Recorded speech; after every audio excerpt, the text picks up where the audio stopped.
Yes. That is all right, guys. Yeah, what are we doing for a dinger? Soldier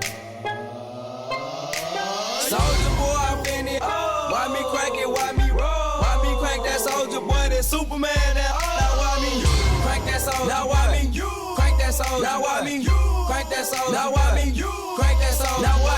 Ladies and gentlemen, welcome to Hero Movie Podcast, your greatest source for superhero movie discussion in the multiverse. I'm your host, Adam Portress, and joining me today, his brain is always being effed by stupid, Sweet Sean Kovacs from the internet. Man, when that comes up later, I was just like, wow, the writers room really loves that line. And the rumors of his demise were greatly exaggerated. Bruce Leslie returns, everyone.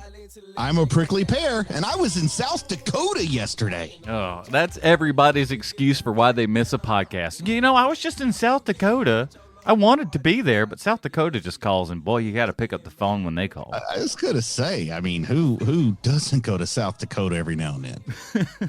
People from South Dakota are writing in, you know what? I don't take very kindly to all of this crap that you guys are talking. I know it's passive-aggressive, and I don't care for it. Nor does anyone here in South Dakota care for you or your antics. Thank you. We don't cotton irony around here.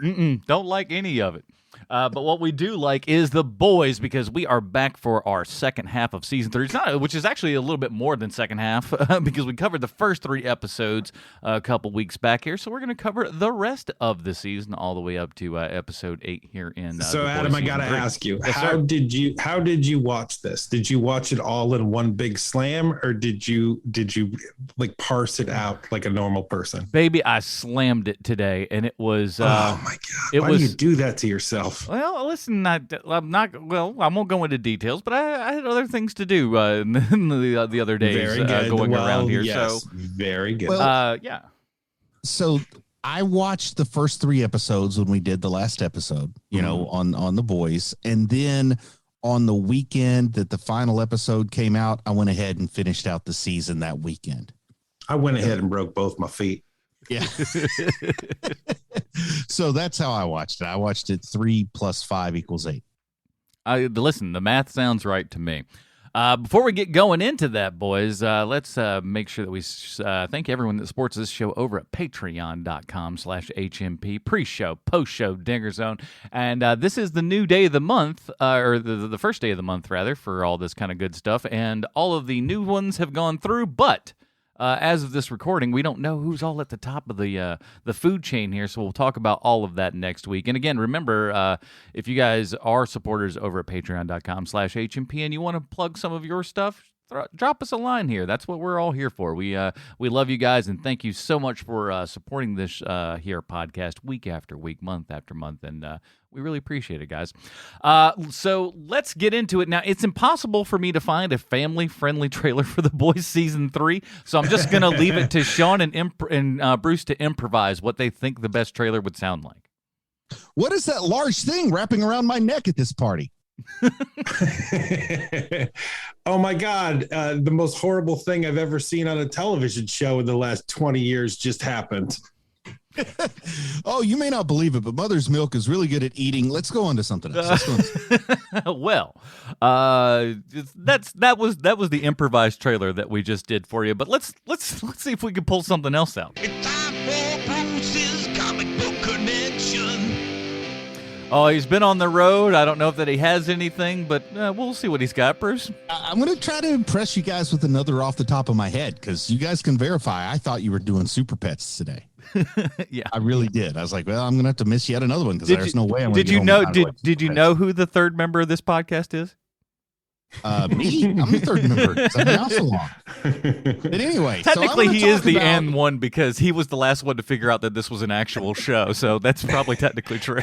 I'm going to talk about a 6-issue spin-off miniseries of The Boys called Herogasm. Not a family-friendly name. Should I warn people before I said the name of that? I think all of Boys Season 3 should have a warning on it. Yeah, guys, we're going to do our best, but there's going to be a little collateral damage. Even if I do my best old school euphemisms, I still got to say the name of the miniseries was Herogasm, right? There you go. fine. And the whole point of this 6-issue series is a little bit different than what we get in episode 6, which also has that name. But the core is there. Like every year, there's this group of superheroes who get together for some adult, fun, naughty time. But the real twist in the Herogasm comic book is we find out that every year during Herogasm, Soldier Boy gives some good loving to Homelander because he wants to be a member of the Seven. And that's where it's real important to understand that when it comes to the comic books, Herogasm makes this explicit, but in the comic books, Soldier Boy is much less impressive than he is in the show. He's not all that serious. He's kind of a joke character. Nobody respects him. He's trying really hard to get in the Seven. He wants to be accepted by Homelander. So a very different take on Soldier Boy in the comic books than what we get in The Boys television show season 3. However, still clearly a pastiche of Captain America. I don't know what you call it, a takeoff on Captain America. In fact, there's actually 3 Soldier Boys because the first one died in World War II. So they grabbed another guy, made him dress up like Soldier Boy. Then he died in World War II, and they took a third one and claimed they thawed him out of ice, and it was the same guy, but it was actually just a different guy. So a lot of fun there. And that's it, man. That's my off the top of your head, talking a little bit about Soldier Boy's differences in the comic books versus the show and the 6-issue miniseries written by Garth Ennis called Herogasm. If I had clappy buttons on this bad boy, I'd hit one. And it would. That's the only button I know. It works well enough either way. Well, if that comic connection was enough for everybody, let me sell everyone on the second half of this Boys season 3, because let me tell you, this sucker's got everything. We got solid gold, Kylie Jenner roast, more sleepy Frenchie storyline, Butcher on V, Huey on V, Maeve looking fine. I'm going to use this line at work an awful lot as a boss. I'm going to say, in case you forgot, I tell you what to effing do, and you do it. I'm like, I like that one. Belle Biv DeVoe, Russian I Will Survive, action figure fighting, if you know what I mean, and I think that you do. Experimenting on children, yikes with that one. Killer robots, Soldier Boy, tell 'em. We got white people snacks, Almond Joy, Paul Reiser, for crying out loud. I'm a man who likes a musical number, but the one in this series ain't it. Some guys making dirty with a superhero lady on Skype. I don't know. I didn't find it too interesting, that guy. Drugging your friends, celebrities who I don't think understand irony, maybe. It's weird. Emmanuel Lewis shade. We've got Man in the Mirror Gollum talk. The Wilhelm scream. Chuck makes empanadas with Rachel Ray. Love sausage, eyes wide shut, soups edition. This one is one of my favorite quotes from that one is, lick it up, you yummy brown bear. That is a good one. Fun with octopi, dragged on asphalt. My favorite Soldier Boy quote, we're going to need more reefer. Black Noir goes in for a little bit more than a field trip, if you know what I mean. Flash Dance, booze from Costco, which I hear is actually pretty good. More than words, super excited for that. Mollusque à toi. I'm proud of that one, actually. Animated flashbacks, wind chimes, a knife to the eye, a Maury-like reveal, hair ripping, benzo smashing, power taking, new guy killing, gut punching, heart stabbing, eyeball blasting, chest glowing, eyeball gouging, so much head trauma, building explosions, no Billy Joel this season, Cool Ranch Doritos. This show's got everything. It definitely does. Yeah. You know, in Europe, they call Cool Ranch Doritos Cool American Doritos because they don't know what the heck ranch is. I mean, I feel like they've got to have a ranch or two over there. They know what a ranch is, no? Nope. Ranch is purely American. What do they do for the ranch dressing then at that point? Oh, my Lord. It's Cool American dressing is what they call Son it. of a gun. Save it for the food podcast. Do you think they call Italian dressing in Italy? No, they probably call it ranch. Season 3 here, man. I tell you what, when this show started, especially with like the caliber of people and everything that were in it, we were all kind of like surprised that this would last more than one season because everybody in this show is pretty darn top notch. Well, you know, it's funny because I didn't realize it till this season, and I can't believe I'm so slow on the take here. But you know, Carl Urban and Jack Quaid, they're both great in the show, but really, the star of the show is Anthony Starr. And if Anthony Starr goes away, your show is over. And it's amazing And how much in the DNA of this show he is.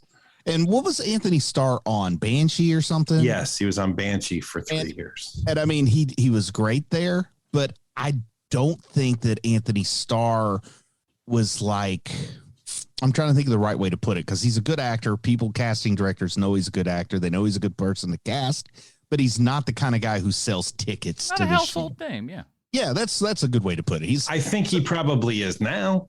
Oh, yeah, this is probably the role that made him that way. But we were talking about what a good cast we have. But when I look back, I mean, the biggest, probably the person whose agent can ask the highest rate is probably Giancarlo Esposito.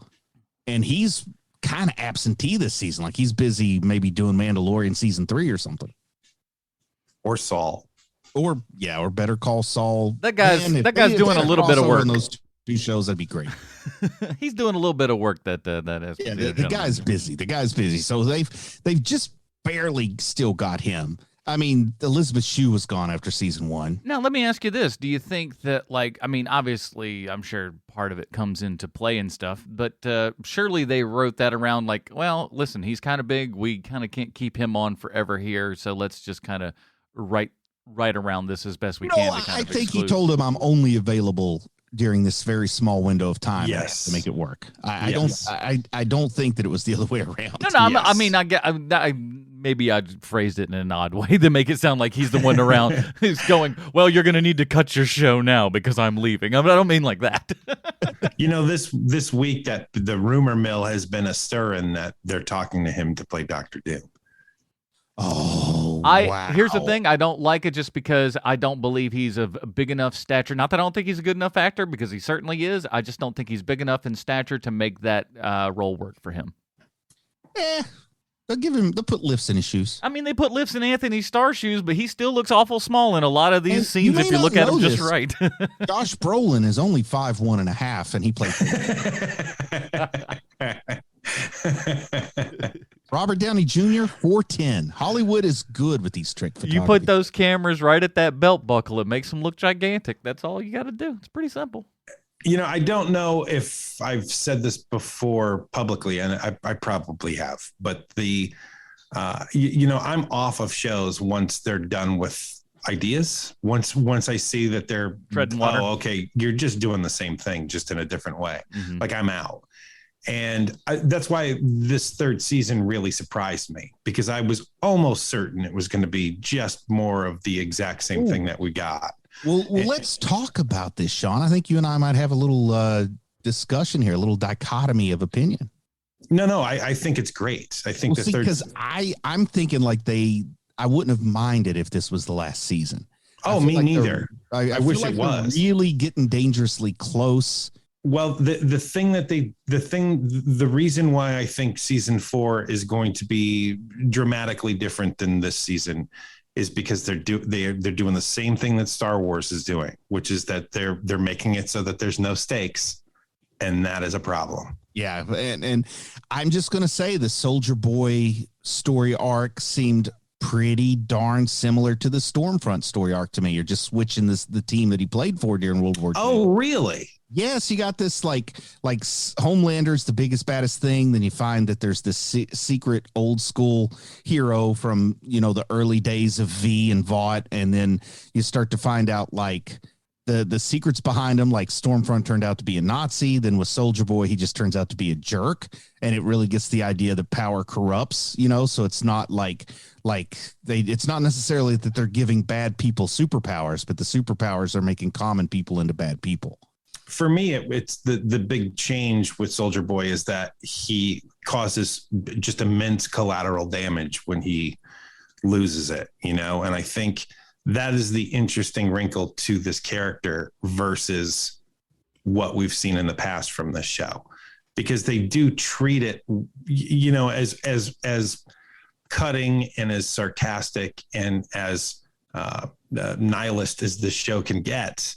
I think that they're doing a pretty good job of like, look, this is important. Like, he's killing a lot of innocent people, and we need to take care of this thing. I think they did a good job with that this season.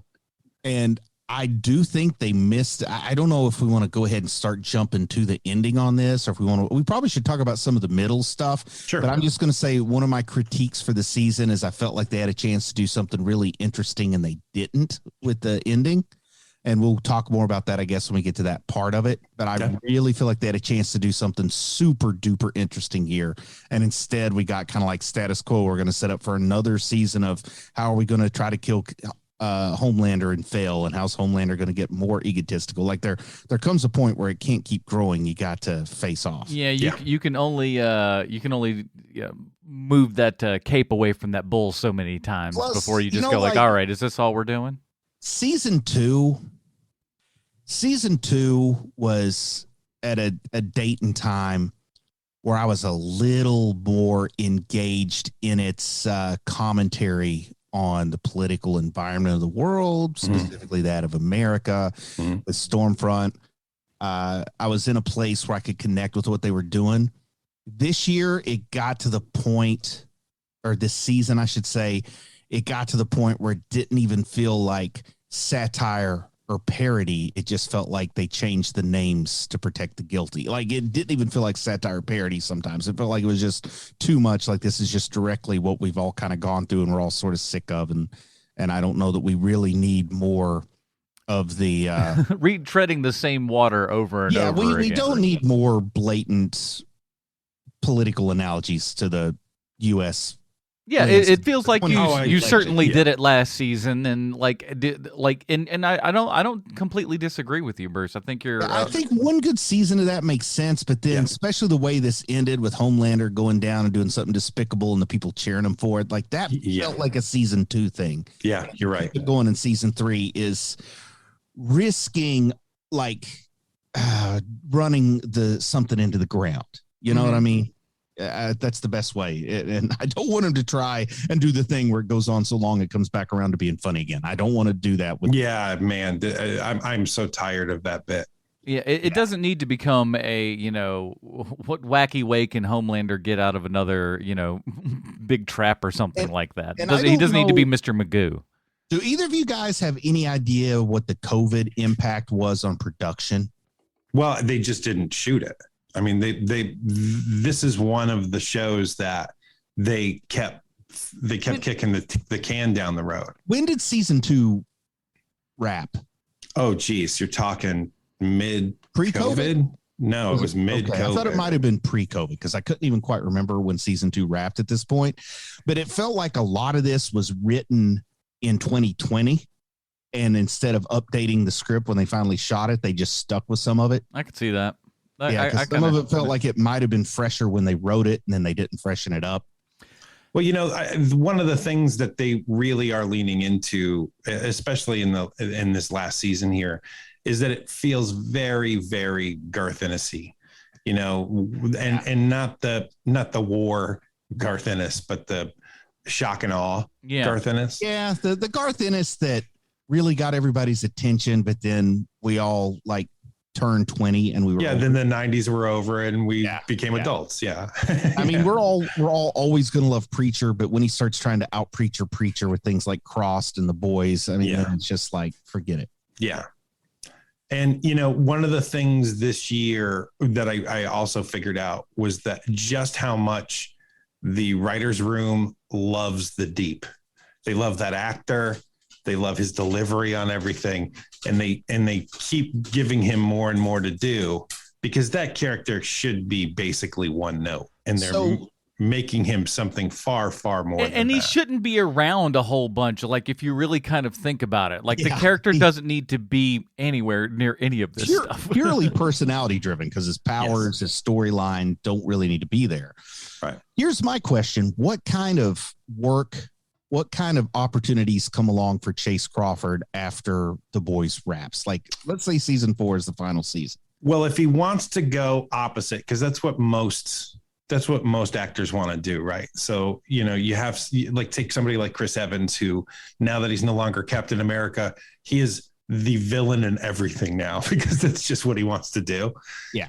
And so I would think that he's probably like if he was given the opportunity to do something, it would, or if he wanted to zig rather than zag, he would do something like a romantic comedy. I was about to say, I could see lines. him in that really well, though. Wasn't he from like Gossip Girl or something like that?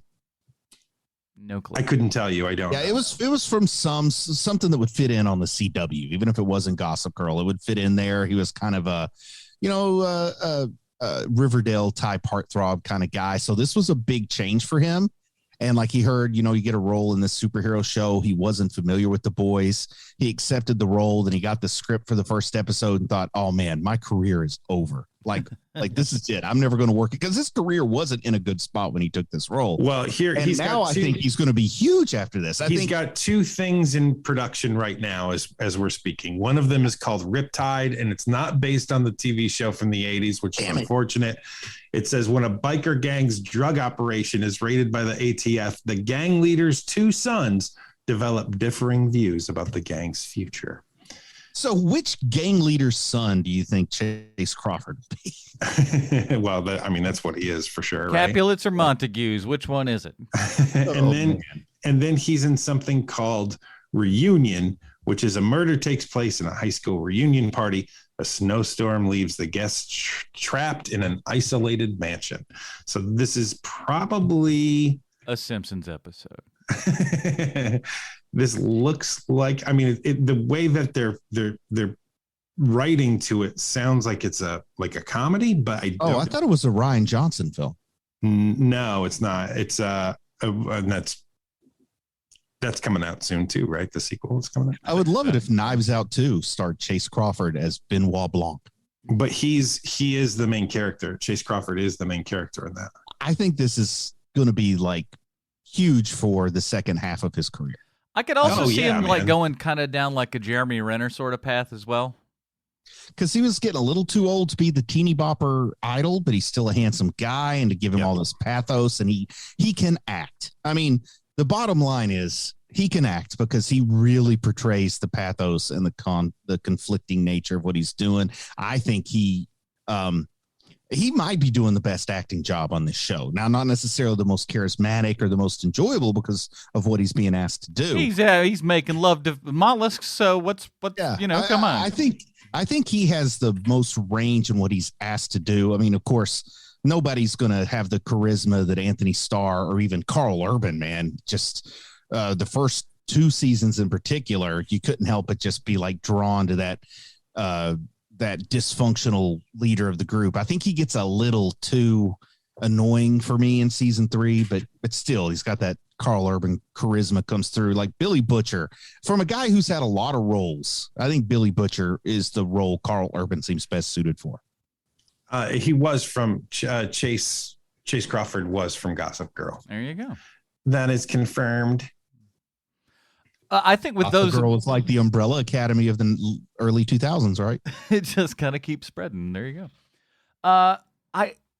I like where everybody is kind of going with the V. I figure we had to have that at some point where, these non-superpowered guys would end up getting superpowers. I think even before, any of us kind of, or at least I knew of any of the kind of storyline and stuff, I'm like, oh, well, it feels like that's certainly a place that we're going to. Because if you're not losing powers in these shows, you're gaining them. So it's either one or the other. And it's interesting, too, because the stuff with the temporary V, hits in issue 3 or 4 of the comics. They really took their time getting around to this, which I think was an interesting choice. I think it works better for the show, taking your time to get to it. But it also makes me feel like they said, we're not going to do that in this show. And then they're like, well, we got to do something. We're going to do that in this show. Like something that was introduced so early in the comics to come around in season 3. I feel like at first they said, no, we're not going to do that at all. We want, the story loses its impact if the regular people have superpowers. And then I feel like they changed their mind because maybe they didn't have enough ideas for season 3. Well, one of the things that was interesting though, take Black Noir, right?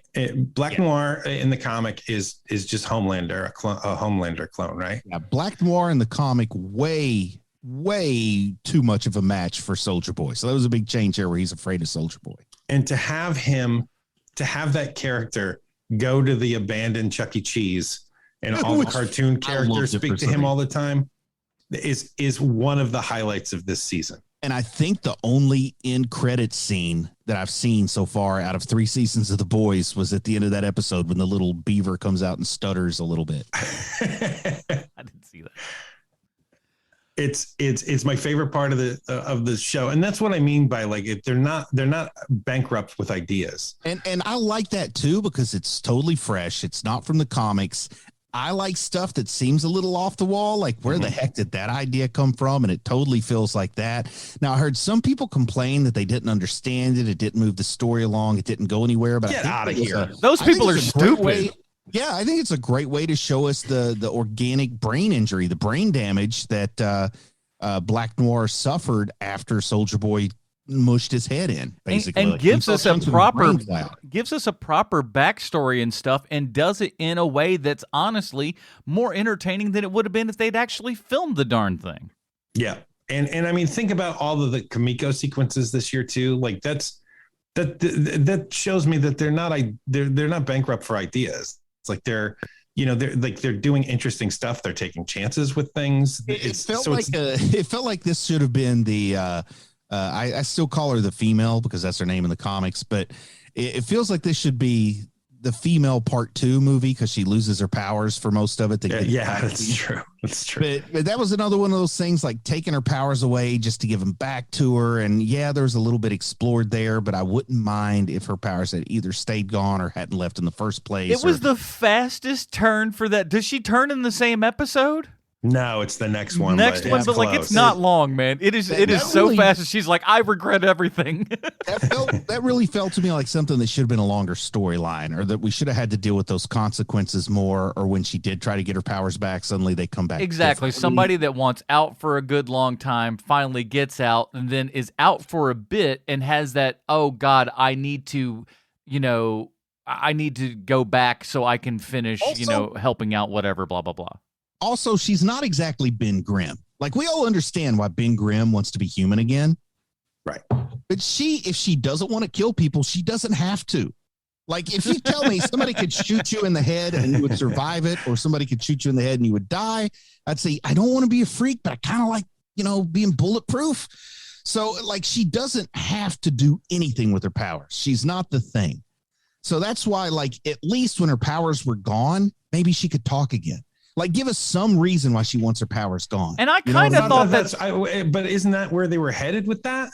That's what I thought. You do it. It was only in dream sequences and stuff. I thought that she was making noises with her vocal cords, though. I don't know, man. I think she had like one or two episode once. I didn't go back over it again, but every time I thought she was talking, then it turned out she was daydreaming or dreaming. Yeah, the big dance number and everything, that's all a dream and stuff. But I think she realizes that she may be able to start to talk or something like that. But it doesn't get to the singing and stuff, which, again, I'm a big, song and dance man, but that one didn't do it for me. I don't know why. But like her fights and stuff later, or earlier and later, were both great. But like the dance number didn't do it for me. And I like the idea of her not having powers anymore, but still being able to like kick people's butt. That would be far more interesting. And I agree there. But it feels like they needed to get to the point where, for the last episode fight. I mean, that's basically what they needed to get to. Bash her up real bad and everything, and make it like, oh, she has to have this in order to get healed up here and everything. And once, the fast healing gets there, then she goes berserk on everybody. That makes more sense. I think they justified it well that she wants to protect Frenchie, so she needed her powers back. And she did lose her powers accidentally, so I can give them a pass on that. It's not like she went out of her way to get rid of her powers and then decided she wanted them back, So she lost her powers accidentally, and then she got them back to protect Frenchie. I just wish it had taken longer. Like I could see maybe not getting your powers back till next season. You say she needs them back for the final fight. I say maybe she doesn't. I think maybe they make that final fight or give her some V24, but not the actual V. And maybe there needs to, exactly. And maybe there needs to be like, I don't know, just more of it, just beyond her thinking, oh, maybe I can get these, these powers going, because I'm sure it's not, it is probably a burden for a lot of the people that have that sort of stuff. And like, I like that idea of people that have these special abilities and gifts beyond those of mortal man who stand back and go, I don't know that I should have this and stuff. Like, I think that's an interesting, And that's something the X-Men have explored really well with the mutant cures and the mutant inducers and the Terrigen Mist and stuff. But yeah, it is interesting. And I think having her be the primary character with that perspective is interesting, but I think it would also maybe be interesting if the idea of the cure was explored by some of the people with the more disfiguring type of power.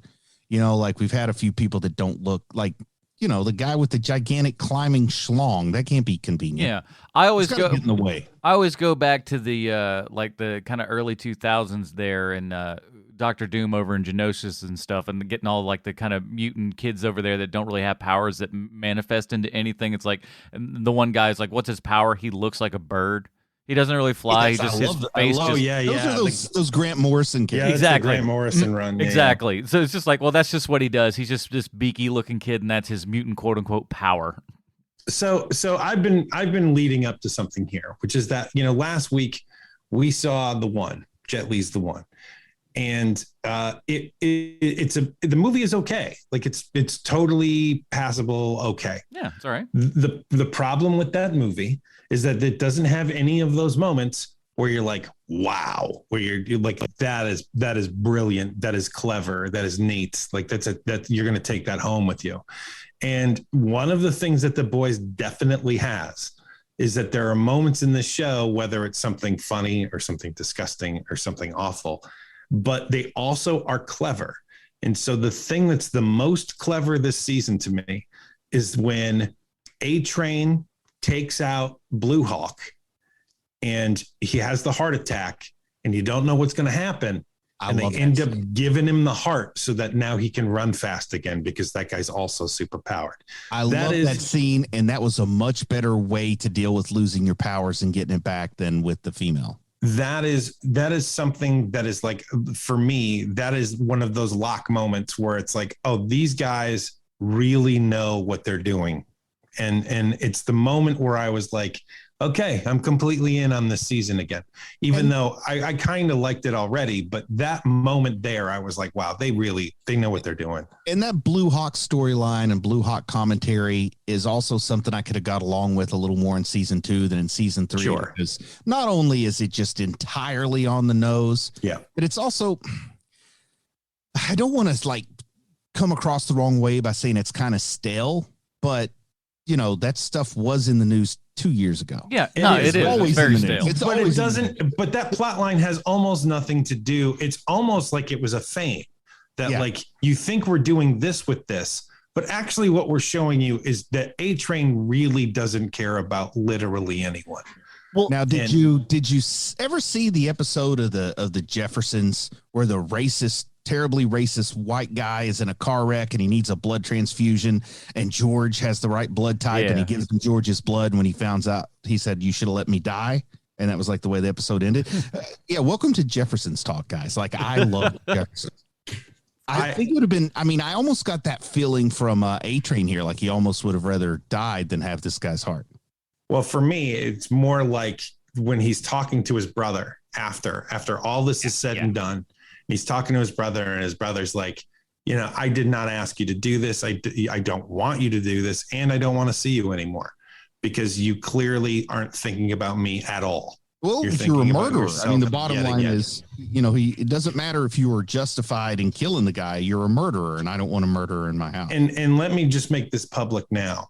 If I am murdered, I do want vengeance wreaked upon that person. Horrible, horrible vengeance. This may sound strange, but I'm going to go on the record. If I'm murdered, I want the murderer to get my heart in a transplant, even if he doesn't need it.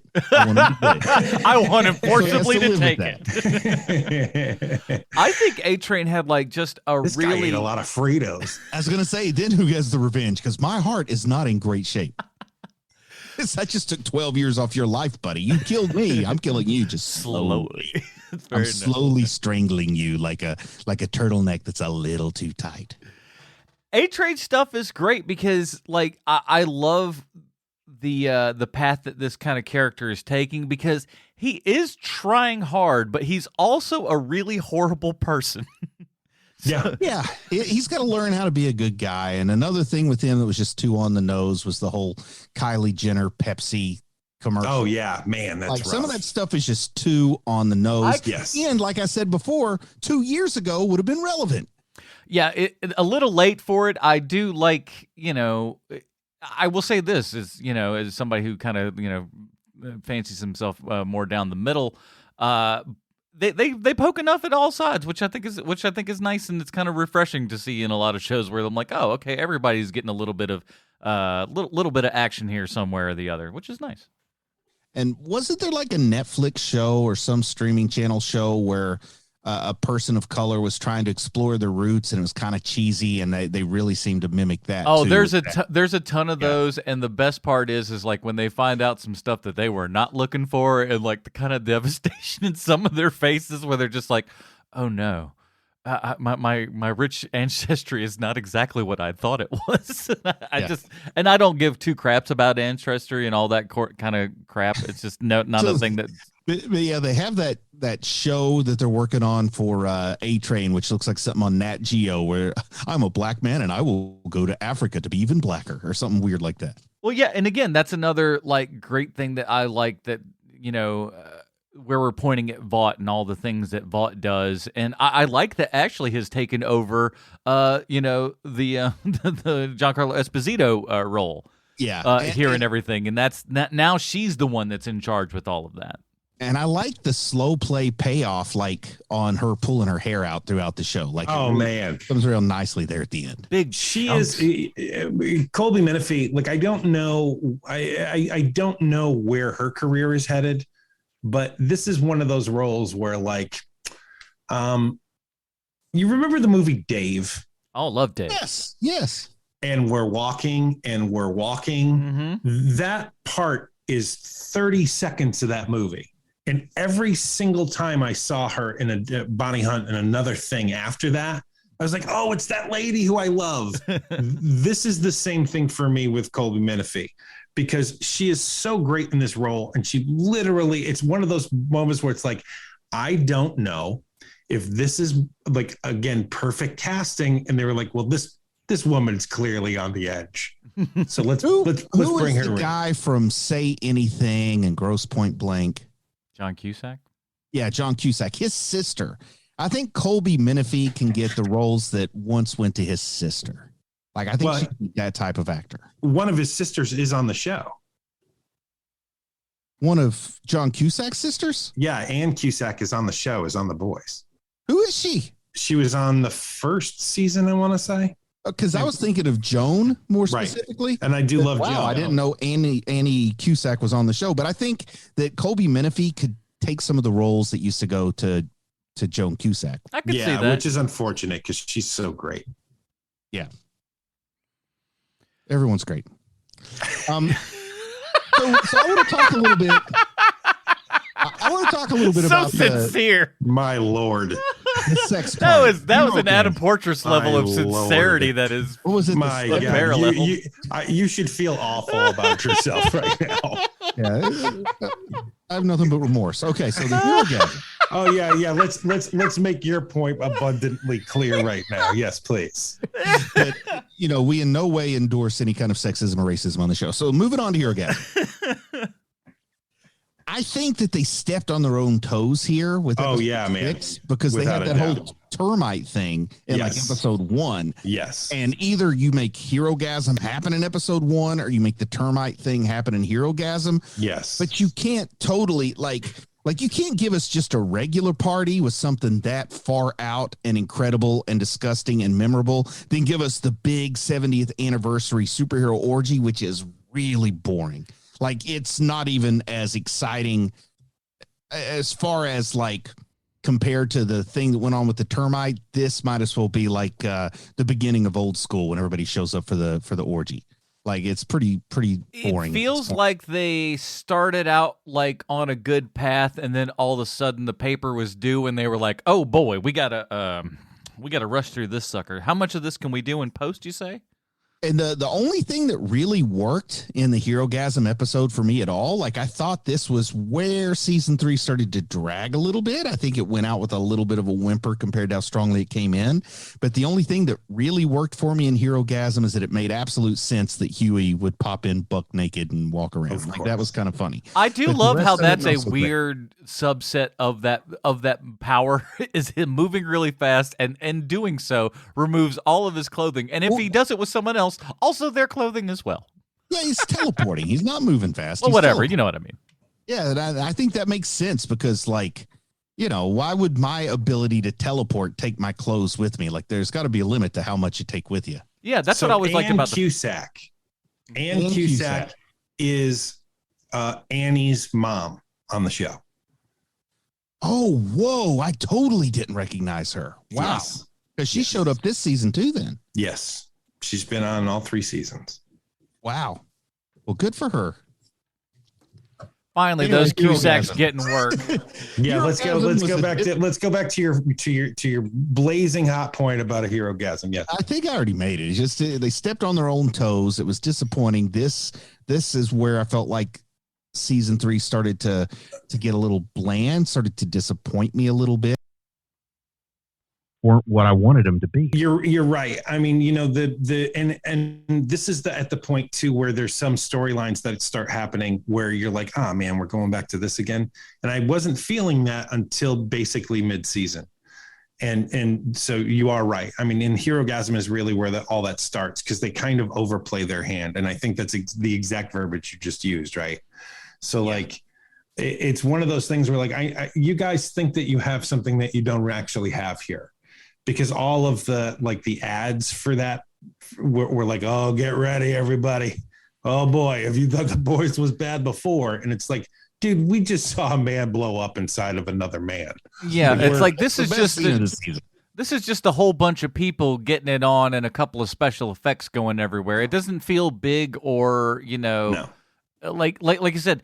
And I did love the running gag of like Frenchie's going to be mad that he's missing this. I don't know why. I just think that's just such great. Like, oh, he's going to be mad. And at the same time too, you're watching it going like, what's he looking forward to? What is he super excited for that? Okay. Well, I mean, we all have friends who are, you know, a little bit true. Too lascivious, and he is that in that friend group. I get it. Yeah. I do like the idea the guy rubs against Mother's Milk and he's got something slimy on him. He doesn't know what it is. Lick it up, you chocolate bear. Like Mother's Milk is definitely the last person who wants to be at this party, and that does make it kind of fun. I've really enjoyed his arc in all 3 of these seasons and stuff. I think he's one of my favorite characters, and I kind of also like that we don't sit on him too much, you know. I will say that his ex-wife has some range in the kind of guy she's attracted to. Yeah, that is a wide range for sure. Just between me and you, she needed a little less action in the bedroom, right? Like, there's no way she's getting the kind of sweat with this new guy she was getting with Mother's Milk. Like, I have so much on my plate, I don't need anything else to add to it. This guy will make sure that I've got a lot more free time. Well, as my mother said to me at 18 years old, different doesn't always mean better. Yes, true. Now, in episode 7, I mean, we've talked about most of the big stuff that happened here, but one thing that we didn't really talk about is the reveal that Soldier Boy is Homelander's father. I don't think that was a surprise to anybody. No, it wasn't a wild one, no. No, it's the Stan Lee of it all. Of course he is. And it's a show only thing, surprisingly. It's not a comic book thing. It's a show. Wow, really? Yeah, in the comic book, I'm pretty sure he was like Homelander came from Stormfront, who was a male in the comic book. Oh, I see. But and that kind of makes sense too, because you've already got the Black Noir character. Yeah. I mean, it's too much. Which I thought, given some of the creepy stuff they did with Homelander in season 1, it would have been real interesting if it turned out Stormfront was his mother. And oh my Lord, still cool with what they were doing. Like, oh my God, that would have tracked with this show in that character. Exactly. Yeah, this show would have been like, that sounds about par for the course. So that was the twist I was expecting, but that didn't come, and then this one, the twist I was expecting that did come. Soldier Boy's his father, and that's pretty boring. I mean, the only thing that at least, I agree, boring, but like if indeed you're going to do that, at least with this, you have the layered effect of having not only Homelander, but Homelander's son. So then you can say, hey, here's the grandson. I do like that. And again, I love it and I hate it at the same time. The fact that, that was, Butcher's wife's that was her kid and his kid and everything. So he still feels, a certain way about the kid and whatnot, but obviously needs to let the kid go. I at least am glad they put all of those layers still in there to at least give a little bit of gravity to the situation to make it more comic booky, I suppose. Could we ask like the sci-fi superhero and fantasy creators to take like a 15-year-old hiatus on the father reveal twist? Like, man, that is one that it wouldn't hurt if it got a little time on the shelf before it came back down. Agreed. Totally agree. Especially if we're gonna keep up the volume that we're cranking out these things at. Like, right. Let's come up with something new, everybody. What if he was come up with a storyline where it turns out Anakin really got around and he's everybody's father? Like Anakin is Captain America's father. Well, that's Ego the Living Planet. Bilbo's father. Yes, exactly. Ultimately though, at least I don't know. I like that element enough for it to kind of, pass muster for me. But like, I think you're right. We don't need any more, kind of father reveals. What if it was just like, yeah, I'm your father in as much as like I created you as a science experiment? Even that's more of an interesting thing than just like, oh, you're the son of the thing. Maybe, Frankenstein's monster, maybe. I don't know. Again, I'm just kind of thinking out the box here. Anything different. Other than the same old that it seems that we get from time to time. Yeah. And then, we get the last episode with the big final battle here. And I'm going to go ahead and tell you that I really, really liked season 2's battle with Maeve, Starlight, and Emiko versus Stormfront.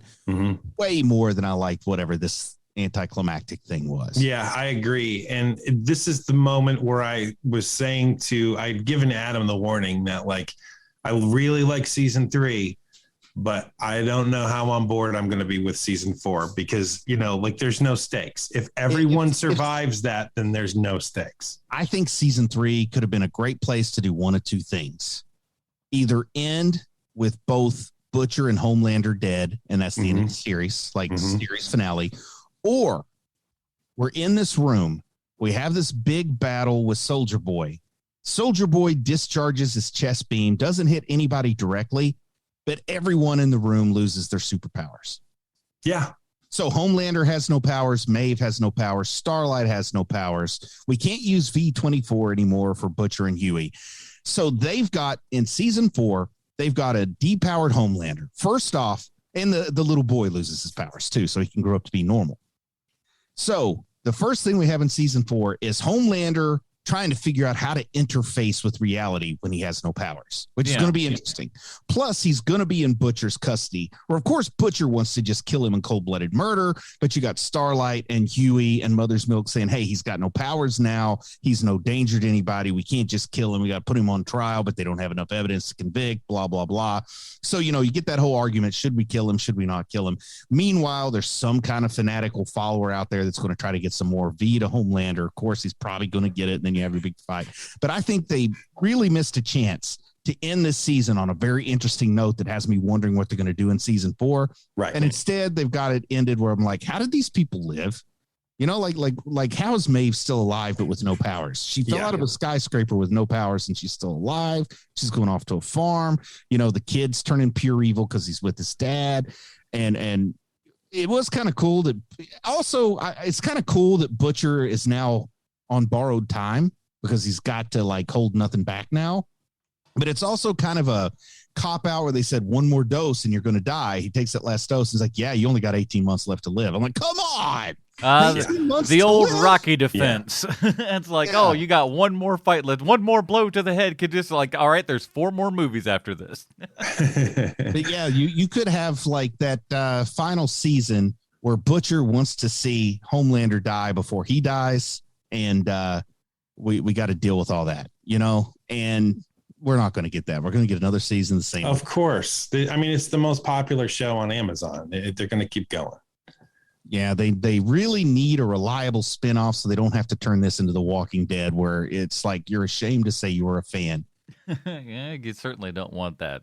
And it's a little worrisome that the showrunner has a history of 15 seasons. But that's not his fault, man. I mean, that's the CW/WB. I mean, it's so old, it survived the network transition. They had finished that show no less than 3 times, and the network was like, hey, can you guys come back? Baby, come back. We need some more money, please. Can you? It's like the abusive boyfriend that keeps buying them flowers so they come back after they're out. You remember that Ike and Tina like sketch? It was like I think it was SNL back. Oh, come on, baby. Oh, giving her flowers. All right, but let's before we get to our Robin rating here and everything, we have to ask ourselves one very important question: how's this Amazon show relates back 1-to-1 with Sylvester Stallone? Why, thank you, Adam. I have a prepared statement. Oh. Dear Mr. Stallone, I don't know if you know this, but years ago, we had a podcast that was almost successful called the Preacher Podcast. And on that podcast, we would break down each episode of the show Preacher. When we started, I did a bit called The Shameful Paycheck, where each week I would find one actor's worst acting gig and talk about that at length. One of the better entries was when an actor had worked on something called Fart the Movie. To this day, I still have never seen Fart the Movie because when I'm not depressed, I'm a very busy person, and I think that I'll never have enough time to watch something called Fart the Movie. I bring all this up because this week we're veering into Shameful Paycheck territory with the work of actor Nick Weichler, who plays the role of Blue Hawk on season 3 of The Boys. Nick is connected to you through the TV show This Is Us, or as I like to call it, Let's Talk About Our Feelings, where each week the writers come up with situations where the characters do nothing but talk about their feelings for an hour. And while I would rather watch a video of the most embarrassing moments of my life on a loop, it turns out that the show was successful, and you appeared on it for one episode playing yourself. Nick Weichler was there too, where he had a 4-episode arc as the role of Ryan Sharp. He's also worked on shows like It's Always Sunny in Philadelphia and Cold Case and For All Mankind, but that isn't how his career started out. Nick Weichler's big break was as a series regular playing Kevin Trek Sanders on a TV show that ran for 22 episodes called Team Knight Rider. I must admit to you, Mr. Stallone, I didn't know this show existed until this very week. But to give some context on just how wrong-headed the show is, it's a revamp of the classic TV series Knight Rider. And they have the audacity to not have David Hasselhoff appear anywhere in the series. But you know what, Mr. Stallone? I don't feel like I have the authority to speak on this topic, never having seen the show. So instead, I'm going to go to the experts on this topic, which is IMDb user reviews. Yeah. And guys, as you know, I try to look for the reviews that are unintentionally funny because most reviewers think they're hilarious, but are sadly not. However, this review I have chosen is actually funny, and I have to give credit to the user. I don't want to use the person's name because I think it's their actual name, but here's the review, and it's entitled, quote, "The term went downhill after Hasselhoff left is no longer an oxymoron." And May writes, "The TV movie prospective pilot Knight Rider 2000 was dreadful, no doubt about it. But the later Team Knight Rider made that misbegotten effort look like Brian's song in comparison." "This really makes you appreciate David Hasselhoff's contribution to the original show. And as big-headed as he might be, he definitely has more charisma and talent than the mob assembled here. Kit also had more personality than the gadgetry on display here as well. The theme music was good, but otherwise this embarrassing farrago was so subpar that Glenn Larson couldn't have been blamed for taking his name off of it if he'd chosen to do so. But then again, anyone who's seen the truly appalling pilot for Nightman will know that shame isn't part of Larson's vocabulary. Thank heaven this didn't get a second season. And they were classy enough not to leave a star rating. Mr. Stallone, I think if they're ever going to make a Knight Rider reboot, and they will, here's what I would do in that situation. Have David Hasselhoff voice the car, get somebody like Richard Grieco to play the new Michael Knight, have the show be funny, but no one on the show thinks it's funny. But that's my 2 bits. And there's your Stallone connection this week. Actor Nick Weichler. I hope to hear from you soon. Your biggest fan, Sweet Chauncey from the internet.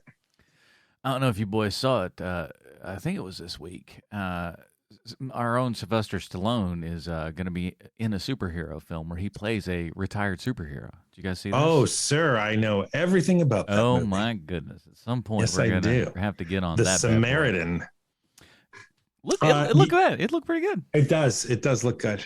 And it's kind of where he's at in his life and career now. So it's like kind of perfect. Yeah, I think it's going to be pretty sweet.